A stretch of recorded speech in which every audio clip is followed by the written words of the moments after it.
Hey guys, आज का thumbnail और टाइटल देख के पता चल गया होगा कि आज का टॉपिक है how to file income tax return. ITR हम कैसे फाइल कर सकते हैं। तो गाइस, अगर आप पहली बार आईटीआर फाइल कर रहे हैं तो टेंशन मत लो।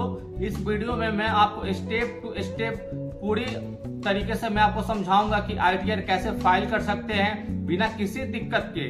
तो पूरी डिटेल्स के लिए वीडियो का एंड तक देखो ताकि कोई भी डिटेल्स मिस ना हो जाए। और अभी तक आपने चैनल को सब्सक्राइब नहीं किया है तो चैनल को सब्सक्राइब और वीडियो को लाइक कर दो। What is ITR? Guys, ITR यानी इनकम टैक्स रिटर्न एक डॉक्यूमेंट होता है जो हम गवर्नमेंट को सबमिट करते हैं। अगर आपकी इनकम टैक्सेबल लिमिट से ज्यादा है तब आपको आईटीआर फाइल करना पड़ेगा। अगर बिल्कुल हम सिंपल अगर वर्ड्स में अगर हम समझे तो गाइस, अगर आप बिजनेस ओनर, सेल्फ एम्प्लॉयड या सैलरीड एम्प्लॉयड हो तब आपको आईटीआर फाइल करना पड़ेगा। और गाइस, सबसे जरूरी है कि कभी भी आईटीआर फाइल करने का जो प्रोसेस है उसको समझना बहुत जरूरी है।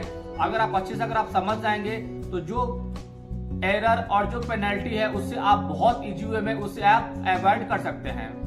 Determine eligibility. गाइस, जो फर्स्ट स्टेप है वो यह है कि आपको यह चेक करना होगा कि क्या आपको आईटीआर फाइल करना जरूरी है। और गाइस, अगर आपकी annual income basic exemption limit से अगर ज्यादा है तब आपको आईटीआर फाइल करना बहुत ही जरूरी है। गाइस, अब हम बात करते हैं कि किन लोगों को आईटीआर फाइल करना बहुत जरूरी है। जैसे अगर हम बात करें तो salaried employees, freelancers and self employed people, business owners, investors जिनकी जो कैपिटल गेन्स होती है स्टॉक्स, म्यूचुअल फंड्स, क्रिप्टो। और आप अगर आपको टीडीएस का रिफंड लेना है या सपोज अगर आपको लोन या वीजा के लिए अप्लाई करना है।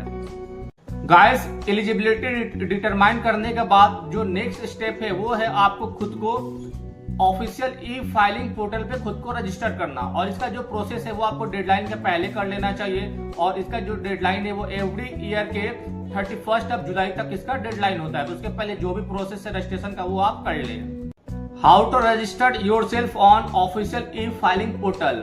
गाइज, आगे इस वीडियो में मैं आपको स्टेप टू स्टेप प्रोसेस बताऊंगा कि आप खुद को कैसे ऑफिशियल ई फाइलिंग पोर्टल पे बहुत ही आसानी से अपने को रजिस्टर कर सकते हैं। तो चलिए शुरू करते हैं। तो गाइज, इसके लिए सबसे पहले आपको क्या है कि जो ऑफिशियल ई फाइलिंग जो पोर्टल है वहां पे आपको विजिट करना होगा। यहाँ पे मैं लिंक दे दिया हूँ। उसके बाद से आपको क्या है कि रजिस्टर्ड पे क्लिक करके आपको टैक्स पेयर सिलेक्ट करना होगा।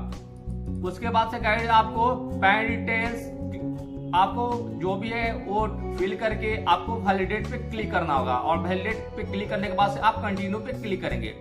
जैसे ही गाइस आपको कंटिन्यू पे क्लिक करेंगे तो आपको क्या है कि पर्सनल डिटेल्स जैसे नेम, एड्रेस एंड जेंडर जो भी आपकी पर्सनल डिटेल्स वो आपको फिल करना होगा। फिल करने के बाद से क्या है कि आपको अपनी ईमेल आईडी और मोबाइल नंबर वेरिफिकेशन के लिए आपको वो सबमिट करना होगा। उसके बाद से गाइस आप फिर क्लिक पे कंटिन्यू करेंगे। क्लिक पे आप कंटिन्यू करके जो भी डिटेल्स है आपका, आपने जो पर्सनल डिटेल्स या अदर डिटेल्स जो भी फिल किए वो आपका वेरीफाई होगा। वेरीफाई करने के बाद से गाइस एक ओटीपी जो आपके registered email ID and mobile number पे वो सेंड किया जाएगा। और गाइस, कभी भी जो भी अगर आपने जो डिटेल्स भरी है तो उसको आप करेक्शन कर ले और उसके बाद एडिट करके आप चेक कर ले कि जो भी आपने डिटेल्स फिल की है वो सारी डिटेल्स सही है।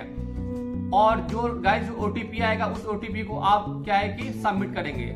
ओटीपी सबमिट करने के बाद से आपको पासवर्ड सेटअप का एक ऑप्शन आएगा जहां पे आप क्या है कि पासवर्ड सेटअप करके करेंगे और वहां पे आपको फिर एक लॉगिन का मैसेज आएगा।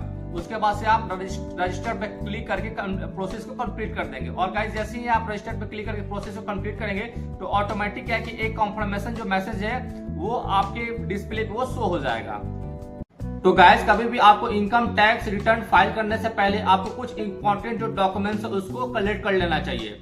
जैसे अगर हम बात करें तो pan card and Aadhaar card, form 16 जो आपके जो एम्प्लॉयर है तो इसे इशूड करते हैं, फॉर्म 26AS जिसमें टैक्स क्रेडिट स्टेटमेंट होता है, bank account details and statement आपके जो भी इनकम और डिडक्शन उसको वेरीफाई करने के लिए ये स्टेटमेंट जरूरी है। इन्वेस्टमेंट प्रूफ, अगर आप सेक्शन 80C के अंदर टैक्स डिडक्शन चाहते हैं तब आपके लिए ये इन्वेस्टमेंट प्रूफ बहुत जरूरी है। कैपिटल गेन्स स्टेटमेंट, जो लोग स्टॉक्स, म्यूचुअल फंड्स और रियल एस्टेट में अगर इन्वेस्ट करते हैं तो उनके लिए ये डॉक्यूमेंट्स बहुत इंपॉर्टेंट है। और लास्ट में गाइस अगर हम बात करें तो बिजनेस इनकम रिकॉर्ड्स, अगर आप सेल्फ एम्प्लॉयड पीपल या फ्रीलांसर्स हैं तब आपके लिए ये डॉक्यूमेंट्स बहुत ही नेसेसरी है। गाइस जो टैक्स पेयर्स है उनको अपनी इनकम सोर्स और टैक्स पेयर कैटेगरी के बेस पे एक राइट कॉम्बिनेशन जो है आईटीआर फॉर्म चूज करके इनकम टैक्स रिटर्न फाइल करना चाहिए। और जो आईटीआर फॉर्म है ये 7 टाइप्स के होते हैं और इनको क्या है कि इंडिविजुअल्स और ऑर्गेनाइजेशंस को ध्यान में रख के इसको डिजाइन किया गया है। तो इससे कभी भी एक जो सही जो आईटीआर फॉर्म है उसको चूज करके इनकम टैक्स रिटर्न फाइल करना बहुत ही जरूरी है। आईटीआर 1 सहज, जिन लोगों की income salary, one house property and other sources में हॉर्स रेसिंग एंड लॉटरी को छोड़कर उनकी जो annual income up to 50 lakh है तो उनके लिए ये आईटीआर 1 फॉर्म बेस्ट है। आईटीआर 2, जिन लोगों की इनकम कैपिटल गेन और फॉरेन एसेट से 50 लाख से एबव है तो उनके लिए आईटीआर फॉर्म 2 बेस्ट है। आईटीआर 3, जो people business, profession, partnership and unlisted equity share से अगर अर्न कर रहे हैं तो उनके लिए आईटीआर 3 सबसे बेस्ट है। आईटीआर 4, सुगम, जिन इंडिविजुअल्स एचयूएफ फॉर्म्स के साथ बिजनेस और professional income up to 50 lakh है अंडर प्रीजम्प्टिव टैक्सेशन तो उनके लिए आईटीआर 4 सबसे बेस्ट है। आईटीआर 5, गैस ये जो आईटीआर 5 है ये क्या है कि business forms, LLP, AOP, BOI, cooperative societies and business trust के लिए है। आईटीआर 6, सेक्शन 11 के अंदर छूट का दावा करने वाली कंपनियों को छोड़कर उनके लिए ये आईटीआर 6 बेस्ट है।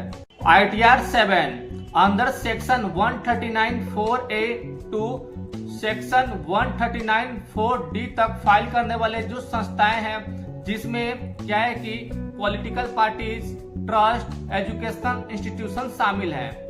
गाइस अब आपको income tax e filing portal पे आपको आईटीआर डिटेल्स जो है वो आपको फिल करनी पड़ेगी। जैसे आपको क्या है कि सबसे पहले आपको जो असेसमेंट ईयर है उसको सिलेक्ट करना होगा। उसके बाद से जो सबसे करेक्ट आईटीआर फॉर्म है उसको आप चूज करेंगे। चूज करने के बाद से आपको क्या है कि जो भी इम्पोर्टेंट डिटेल्स है जैसे income details, deductions and tax payments वो आप उसको डिटेल्स को फिल करेंगे।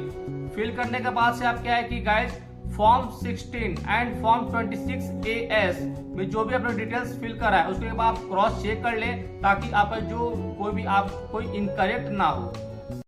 Verified tax liability and claim deductions, guys आप क्या है कि सेक्शन 80C एंड 80D के डिडक्शन अप्लाई करने के बाद से आप क्या है कि टोटल टैक्सेबल जो इनकम है इसको कैलकुलेट कर लें और सपोज अगर ज्यादा अगर टैक्स डिडक्ट हो गया तो आप उसके लिए क्या है कि रिफंड के लिए क्लेम फाइल कर सकते हैं।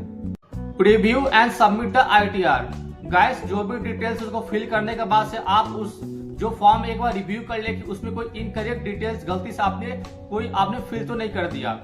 उसके बाद से गाइस आप क्या अगर कोई भी अगर सारी डिटेल्स अगर करेक्ट है तो आप आईटीआर जो है इसको इलेक्ट्रॉनिकली आप उसको सबमिट कर दें और जो एक्नॉलेजमेंट और रिसिप्ट है उसको सेव कर लें।